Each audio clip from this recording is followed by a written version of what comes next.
پوری رات بیٹھے رہتے ہیں، 2 بج جاتے ہیں، ہاتھ بھی نہیں تھکتے، آنکھیں بھی نہیں تھکتی، دل بھی نہیں بھرتا، ساری رات لگے رہتے ہیں۔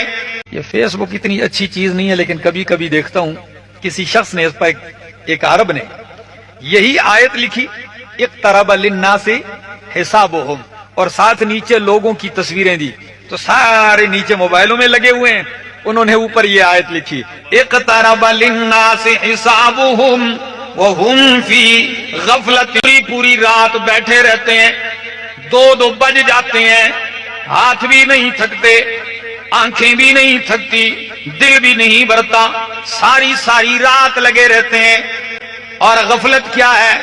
یہ خبر بھی نہیں کسی بستر پہ موت آ جائے، یہ خبر بھی نہیں سویا ہوں اٹھنا بھی نصیب ہوتا ہے کہ نہیں۔ میرے پاک پیغمبر نے تو ہمیں ایسی ترغیب دی ہے موت کی، ایسی یاد دلائی ہے۔ آپ میرے پاک پیغمبر کی سنتیں دیکھیں، آپ کو ان سنتوں سے، ان دعاؤں سے یا تو توحید جھلکتی نظر آئے گی یا فکر آخرت جھلکتی نظر آئے گی۔ ذرا دیکھیے تو صحیح، بستر پہ آتے ہو تو کیا پڑھتے ہو؟ اللہم بسمک اموت و احیا۔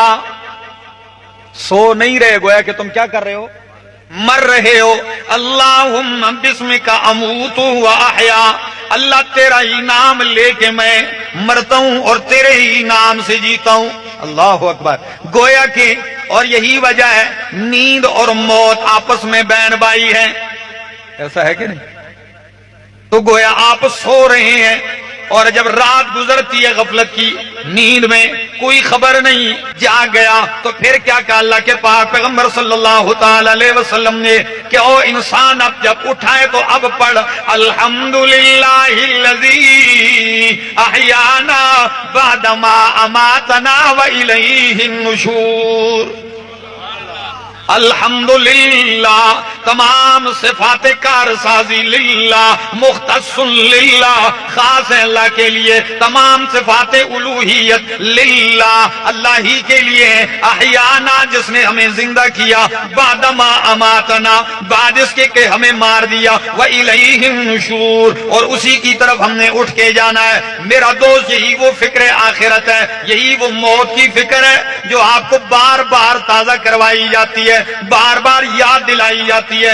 کبھی کبھی تو سوچتا ہوں کہ اللہ کے پاک پیغمبر صلی اللہ تعالی علیہ وسلم نے کتنے پیارے پیرائے میں اپنی امت کو سمجھایا، شاگردوں کو سمجھایا، فرمایا دنیا میں ایسا رہے جیسے ایک پردیسی ہوتا ہے، اللہ، اجنبی آدمی، جیسے میں اجنبی یہاں آیا تو یہاں میں نے ڈیرے نہیں لگانے، کیوں؟ مجھے پتا ہے صبح میں نے کوچ کر جانا ہے، تو میں ڈیرے نہیں لگاؤں گا یہاں۔ فرمایا دنیا سے بھی تو نے کوچ کر جانا ہے، ڈیرے نہ لگا، بس اجنبی پردیسی کی طرح وقت گزار۔ پردیسی پردیس میں جتنے بھی سال گزار لے، سعودیہ میں یا کسی ملکوں میں، آپ وہاں ان کے ڈیروں کو جا کے دیکھ لیں کہ انہیں پتا ہے میری اصلی جگہ یہ نہیں، میرا وطن پاکستان ہے یا دوسرا کوئی ملک ہے، وہ وہاں ڈیرے نہیں لگاتا، کیوں؟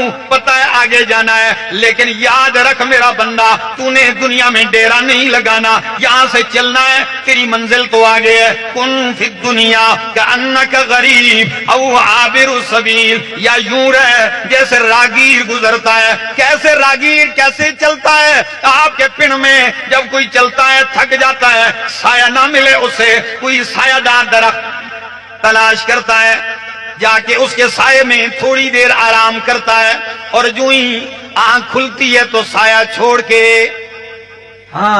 فرمایا ما انا الا کراکب استظل تحت شجرۃ ثم راحا۔ او کائنات والو، میں محمد کی مثال تو ایسی ہے جیسے ایک سایہ دار درخت کے نیچے چلنے والا مسافر ٹھہرا، آرام کیا اور چل دیا۔ اللہ اکبر۔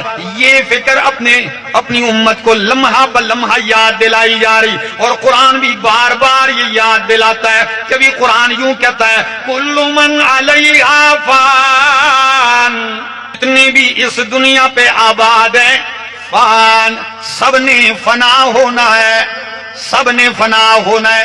ادھر فرمایا فان، دوسرے مقام پہ فرمایا کل نفس ذائقۃ الموت، ہر نفس چکھنے والا ہے موت کو، موت والا ذائقہ ہر نفس چکھے گا۔ اور تیسرے مقام پہ فرمایا کل شیء ہالک، ہر شے نے ہلاک ہونا ہے۔ ہر چوکی والوں جب ہر ایک نے فنا ہونا ہے، ہر نفس نے موت کا ذائقہ چکھنا ہے، ہر شے نے ہلاک ہونا ہے، پھر یہ تو بتائیے کون ہے جو موت سے بچے گا، کون ہے جو فنا سے بچے گا، کون ہے جو ہلاکت سے بچے گا؟ قرآن نے کہا وَيَبْقَى